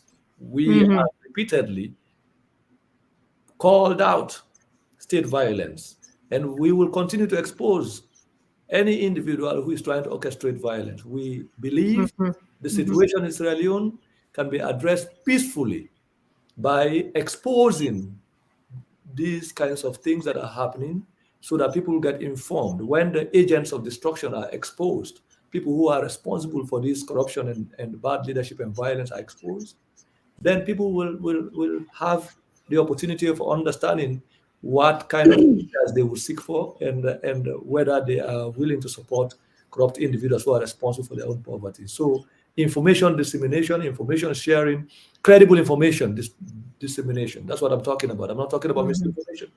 I'm not talking about the state-sponsored disinformation campaigns. We're talking about concrete evidence information that is supported by documents and evidence of government action. Once we are able to circulate and distribute and educate ourselves with how our governments are functioning, how politicians are responsible for the economic misery that we experience, then people will have the intellectual ability and the human capacity to build and advocate for the kind of society that we all aspire, a peaceful society where everyone will be able to live in peace and at least realize the purpose of human existence. So, Brian, do you see this statement up here now? Politicians are busy giving the youths cush instead so that they don't feel the hardship and to be unable to stand up for their rights. Yeah. So I immediately thought of the crack epidemic. Do you want to talk? Brian's from California, and so he knows a little bit more about, and come to find out that was our own CIA, right? Right. So back in the 80s, Congress did not authorize the CIA to they didn't authorize funds for the CIA to basically fight the Iran-Contras. So what the CIA basically did in order to fund themselves is they took drugs that they had seized from South American countries and Mexico and began selling them in the inner cities, began selling drugs in order to fund their clandestine operations. So mainly in LA was a big Yes. spot for that, right? Yeah. Right. And largely minority communities, right? This isn't anything new. Right. Yeah. I mean, it's almost, it's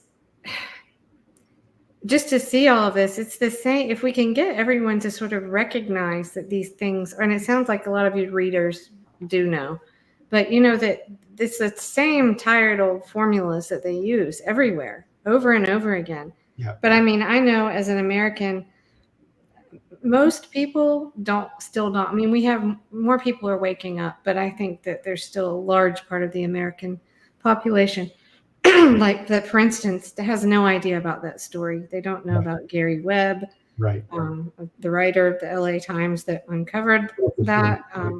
You know, it's still, so you're right, Chernoh. I mean, information is the most important thing, is like Absolutely. getting people to learn these tactics that they use, and that way you don't fall for them, you know. But that's yeah, what do you do? The drug situation. I did read a little bit about that in Sierra Leone, but it happens in any community where there's excuse me, you know, poverty and no hope. People feel like they don't have a way out. Right. They see all this corruption, maybe, you know, the young people, they don't have good jobs or whatever. And, you know, they're also easily corruptible too, like I was saying earlier, I'm sure, because, you know, you offer someone money to be easily corrupted. So let's see. I want to add a little bit something about the Kush epidemic. You know, I'm glad that people can already begin to think about these questions and begin to read their relationship with the state and the state of affairs in the country. And this is it has become more pronounced now, and it's obvious in many African cities. You see this similar to what we saw, like you said, in Oakland and other places. Larger COINTELPRO, you know, this is basically something that people who read the history and it's been documented all over the world. But in the case of Sierra Leone, I think so much education has to be public education campaign, not just about telling people to stay away from drugs, but how and why we have a drug epidemic at this time in many African cities, whether it's in Freetown or in Monrovia or in Guinea-Conakry or Kampala or many other places across Africa. You have this, you know, thing, and it's mostly hitting the young people. And in addition to that, you see this mass exodus of young people out of Africa. This is the population of the future. These are basically young people who have gone to universities, have come out of universities with their degrees and their cell phones. They are engaged in conversation. Having that population sane and sound and literate in itself is a threat to the stability of this history and system of corruption. So one way of fighting that is also by injecting drugs into the population, targeting mostly this sector of the population that will eventually become the leaders, or that will try to address these issues that we're talking about. So it's no coincidence that it is happening now. I think how we understand it and what we have to do to address it is what we need to talk about, especially places like Sierra Leone, Liberia, or across Africa, largely speaking. Here's someone's talking about, yes, also Harlem for sure. Yeah. I don't know, my camera, my own image seemed to be. Yeah, you're frozen. Yeah. Well, Chernoh, do you ask again? I believe in participation. I'm willing to give it a shot if you want to. Do you want to? Should I share the link to come in the studio? Yes. Or Yes, if anybody wants to come to the studio, we can do that for the rest of the minutes that I think we have. okay, I think I can just put it. We'll try this. I do expect that if we did this on a regular basis, we might get a troll or two, but that's okay. We know how to handle those, don't we, Brian? Okay, so I'm putting this link in here. It should work. If you would like to come in, you'll be kind of like backstage for a minute, and then I'll let you in. Oh, there you go. Okay. If anybody, let's see, did that work? I think so. Yeah, you're unfrozen now.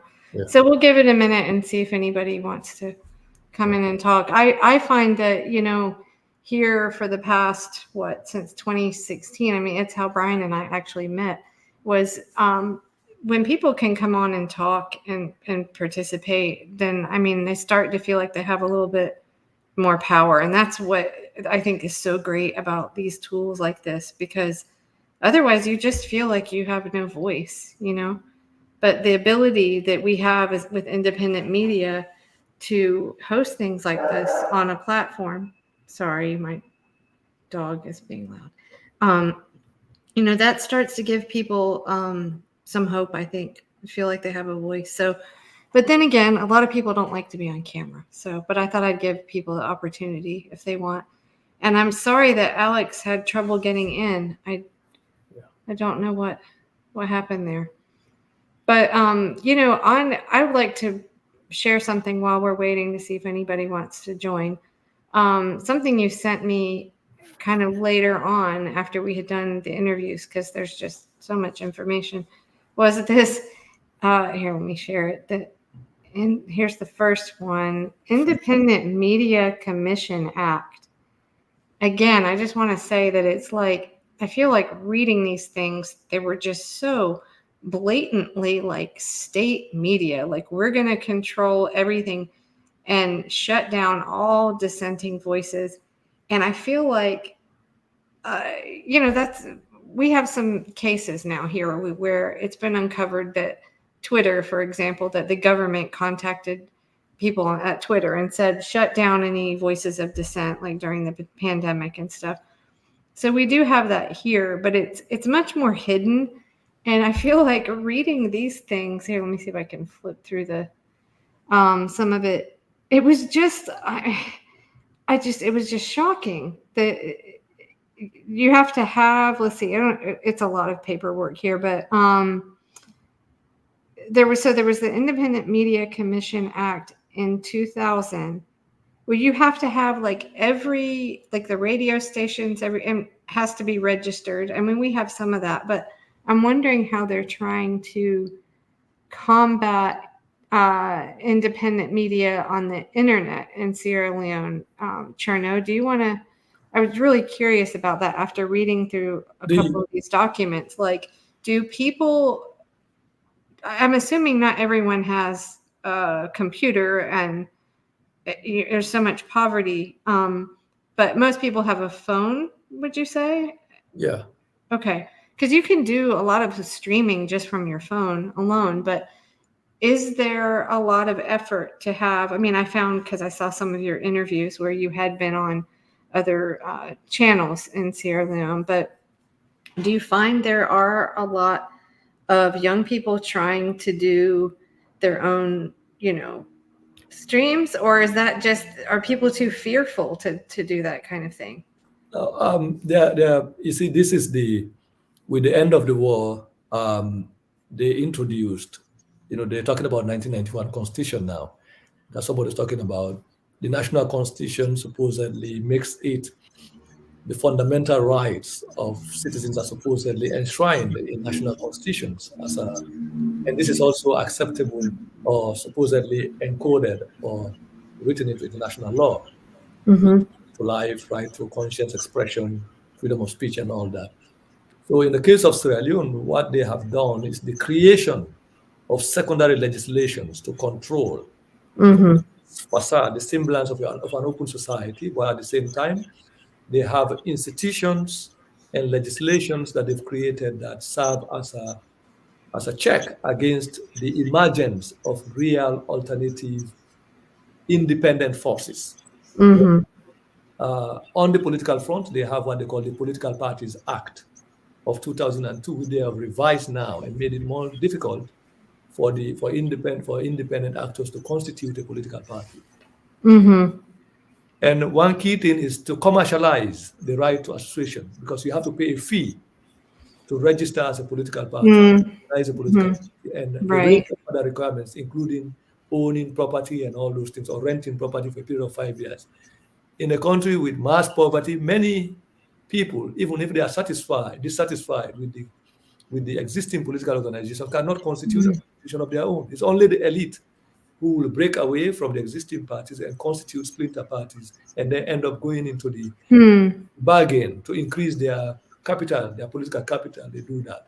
So Chernoh, real quick, sorry to interrupt you. Said one person just joined. I see, but someone else tried but couldn't get in. So I'm not sure. I would just say try again. It's clearly working. So we'll invite, I'm sorry, my pronunciation is probably wrong. Umar Alpha. So I'll bring you in. Okay, do you have sound? Hi.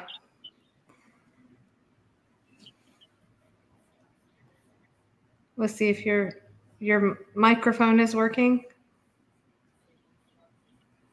Might not be a great connection, maybe. Do you want to ask a question or just have something to say? Is it working? Hi, Kelly.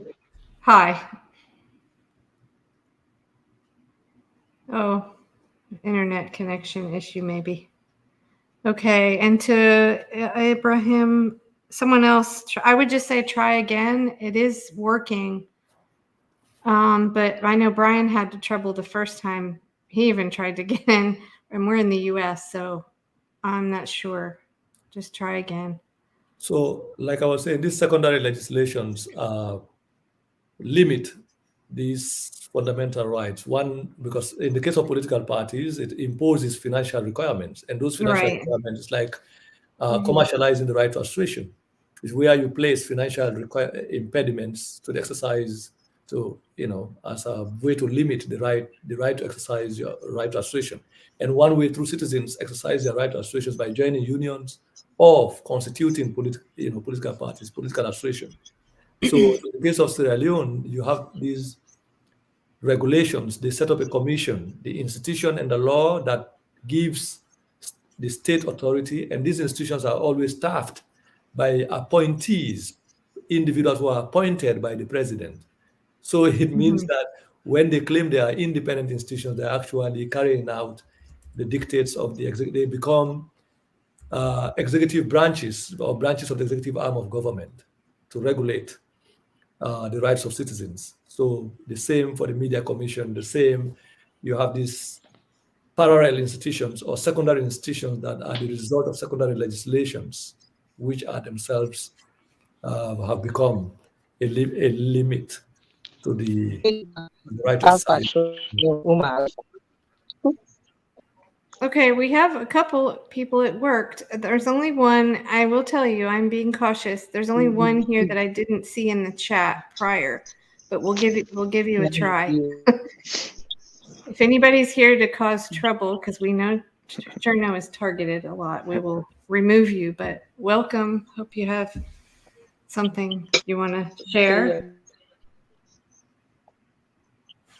Go ahead. Yes. Hi. It's a very interesting discussion. Very, very interesting discussion. And Chernoh is a blessing to our country. I'm Dr. SB. Yes. Hello, Doctor. I'm Dr. SB. Are you getting SBK. I live in. So we have to. Are you getting me? How the order of the contributions? Otherwise, people will just be talking. Right. We'll just. Are you getting me? Yes, I think two people were trying to talk at one time, though. So I think the one guy's having trouble. It keeps booting him out. But Abraham, we could hear you. Do you want to go ahead? Oh, sure. Hi, Hello? Chernoh. Good. Yes. Oh, should I go ahead? Can you hear Yes, me? we can. Can you wait till after the person right before you was just speaking? Hi, Okay. hi, Chernoh. Some time ago, there was on one of your discussion with the radio guy. I think the guy had a radio show. I wrote a comment that about the agreements that I thought that the 2 terms by one party and then they transferred to the other party. I didn't have any evidence, really, to tell you the truth. But the way I had looked at it, that's what I thought. That for some reason, some powers had worked an agreement to end the civil war. Because one of the reasons that caused the civil war was the APC had stayed in power for like almost 30 years.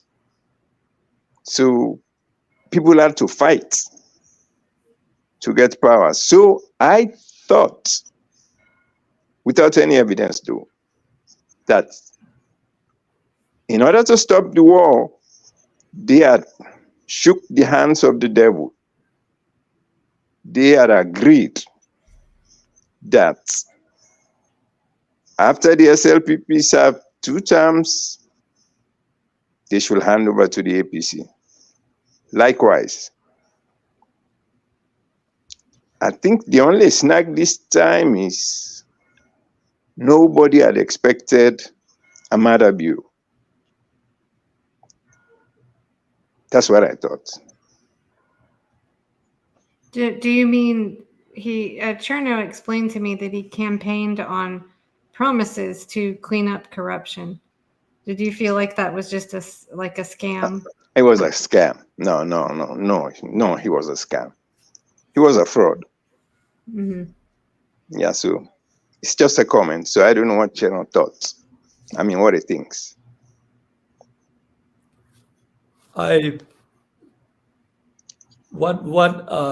Basically, I will tell you that we had, like you, we had always talked about, as a historian, somebody who, let me speak from that point, as a historian who has studied Sierra Leone and looking at the post-colonial history of the country, as you rightly mentioned, I have come to read the situation way beyond just the simple idea of the negotiated consensus that you speak of, that there is a politics of rotation where one party governs and transfers power. So there is no conflict in the real sense between the elite of these parties. So I have never in my own lifetime even seen the APC and the SLPP as 2 separate parties. I have always said way back that these are 2 factions of the same class of individuals who have been able to balkanize the country along region, and it's also the architecture of the colonial state itself. So I think what has to be, what we have to do now, or where this discussion should head, is who are the external actors who are providing the oxygen for this kind of politics of rotation. And I would like to disagree in the sense that people did not expect Madabio. It's not the question of Madabio. They did not expect that the new advent of technology, or with the liberation, what I call the liberation of the instruments of mass communication, will provide citizens, regular citizens, or actors who are not part of these 2 factions of the elite, the APC and SLPP, the opportunity to interrogate the system as it has been, or as it has been constructed for Sierra Leonean citizens, to the extent that now the intestines of the system itself, its real DNA, will be exposed to the mass of the country. That is what I think has happened with social media, what you call social media, new media technology, to the extent that now the elite, these elites of the 2 parties, the politicians of these 2 parties, and their international actors, their international allies, are now having a problem to hold the situation together and to create the facade of a democracy that doesn't exist, that has not existed Now we've gone to a point where people are demanding accountability, ordinary. So the conflict has gone beyond the parties to the mass of the country, and people are increasingly recognizing the fact that the politicians of these two parties do not represent their interests in real terms. So that is the opportunity that I think the elections of 2023 has provided to market women, to regular citizens. So Madabio himself now has become the mirage, the mask to cover up this situation. But it is not, the crisis itself did not begin with Madabio, it has become amplified with Madabio. But post 2002 and post 2007, because the contest over the ballot box and the questioning, even the 2002 elections were questioned, but they were not too obvious because people were just coming out of conflict, so they did not care too much.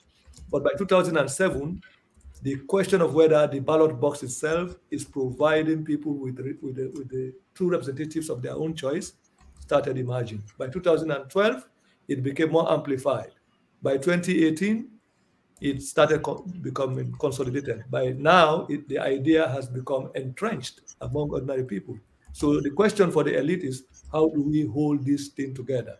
So they do not have a problem right now with Madabio staying in power. What they have a problem with is who is going to take over after Madabio, whether from the SLPP or the APC. And standing behind this mask is British interest and US interest. I will tell you from what I have come to see from, being as a citizen of the country myself, who has become increasingly interested in understanding what is the source of the crisis that we have had, especially as a imagine growing up in a post-war environment. I have become interested, and in the process of stumbling through it and looking at it, as in the Sepan Creole, we boss pan the devil now. Say, hey, so now the trouble this. So this is where we are. And now you see the increase in interest. Everybody's going to Sierra Leone now, from the US, from Washington, from London, and from Europe. It's a process of how do we consolidate a system they have inaugurated in Sierra Leone from preceding 1966. It goes way beyond, depending on how far you want to read it. But if we just have to read it within what we call the post-colony, or for the last 60 years, how did the Magais emerged as the inheritors of the post-colonial state, and how power shifted from the Magais to APC from Milton to Albert to Sheka to Momo and up to Tijan Kaba and the war in between. And now we have this crisis. And now we just look how many, and you look at the contracts and the financial interest, the strategic interest of Sierra Leone, the geostrategic location of Sierra Leone politically in that region. The resources are one. But what does Sierra Leone offer territorially to all its international interest in terms of the stability of international interest in the region? So there is a lot and lot and lot. Some of which we can say, some of which we decide to hold on to ourselves. I believe you understand. But the politicians, no difference. If I talk now in Creole, let me say it in Creole. No difference, no between SLPP politicians and APC politicians. Right now, they don't get a problem with Madabio. What they have a problem with is how to stabilize this politics of theft and corruption and international exploitation for the next 5 years in a country where technology has provided what you call ordinary people, regular citizens, the opportunity to exchange and dialogue among themselves without scrutiny by the state. And now the government trying all kinds of ways to, very recently they say the new Finance Act has even talked about imposing taxes on the extended services of Amazon, Facebook, Meta, and other companies like that are targeting population in Sierra Leone. So that tells you it's not just about generating revenue for Sierra Leone, but it's about how do we curtail the ability of ordinary Sierra Leonean citizens, uneducated. Majority of Sierra Leonean people cannot even properly read, but because they use voice to communicate in place of alphabets, they use voice. That in itself is a threat. So whether that voice is thorough in terms of analytically sound or not, As long as people are having conversation, they can mobilize action. They can begin to have a community of a common community that will build a common consensus. That is not something that is healthy. So the system they had in place is collapsing, and everybody's worried. That is the source of the entire crisis. So if it was, but for me, I don't want to hold. We hold the system on the common, the ground norm, the constitution that we have all agreed should constitute the basis of our engagement. That is the legal document. And what does the legal document say? It says that after every 5 years, the people of Sierra Leone should be mobilized, allowed to vote and exercise a franchise to determine who should elect. So if in the past they've been rigging that process, now technology has allowed us the opportunity to scrutinize the conduct of elections, to see if they agree. That's why I say if they agree that the basis of political engagement should be the electoral process, then that electoral process has to be transparent, it has to be credible, it has to be satisfactory, it should meet at least the majority consensus, the real majority consensus that the outcome is something that is agreeable to everyone. But these elections, even if there were disputes in the past, this one is beyond everybody's ability to agree on it internationally and locally. So on which basis do we have a government? Right now we don't have a government. That is the result of the constitution. It is a government that is the result of what we are now talking about, the APC and SLPP, not even all the parties, not all the sector of the population. The current parliament is a parliament that is negotiated by APC and SLPP politicians. The current councils are taken over by APC and SLPP politicians without the required constitutional process. So we not get government we come out from the constitution. So now which government, now on which basis the mayors, the councillors, council chairmen, members of parliament, and the cabinet ministers are collecting salaries, voting in the legal mandate, not to the constitution, now the hotel agreement. And sadly, the hotel agreement is sanctioned and approved. So if this gives credence to what you are saying. So for what we wanted to expose by exposing corruption and policing the electoral process to the point where we now watch parliament, we now watch the electoral process to the point of monitoring the election, was to find out exactly whether the post-war democratic arrangement itself was one that allows the opportunity to genuinely elect leaders, or one that creates that facade of democracy, but actually the imposition of the elite and their international friends. And that is what the election of 2023 has provided. So the problem for the diplomats, the problem for the international community, the problem for local politicians is how to convince the Sierra Leonean public now that we have a democracy, we have a real government, when the government is not the result of a constitutional process. So it's not the difference between Guinea and Sierra Leone now, because in Guinea they never made a pretense of overthrowing the government. They just took up guns and say, Alpha Conde, get out of power. And everybody accepted. In Sierra Leone, they got anyway, sorry. Oh, no, it's okay. Chernoh, we have an American that we know in the audience, was just asking about it. And so I just kind of want to repeat and then this, and then I think we should probably wrap it up. Brian might eat his desk back there because it's way past dinner time. I just wanted to say that, why for people outside of Sierra Leone, like, why does this matter, other than, we care about humanity and people being exploited. But, this is corruption that is involving U.S. actors as well. And we should care, because I think more and more Americans are waking up to the fact that a good bit of what we do around the globe is not good. And, Americans are also kind of tired of money being spent on bad things, on bombs, on corruption, on, so I think people should care. And Sierra Leone is just one small example.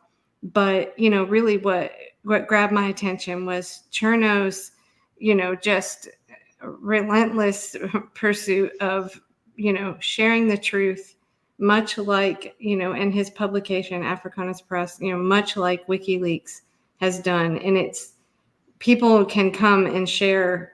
I don't know what your process is, and you wouldn't give it away, but however it is that they leak stuff, it's a secure way. And actually, I kind of want to, when we go out, I kind of would like to play that clip I played at the beginning, because it's been a couple hours, and it's Nils Meltzer, who wrote this book about Julian Assange.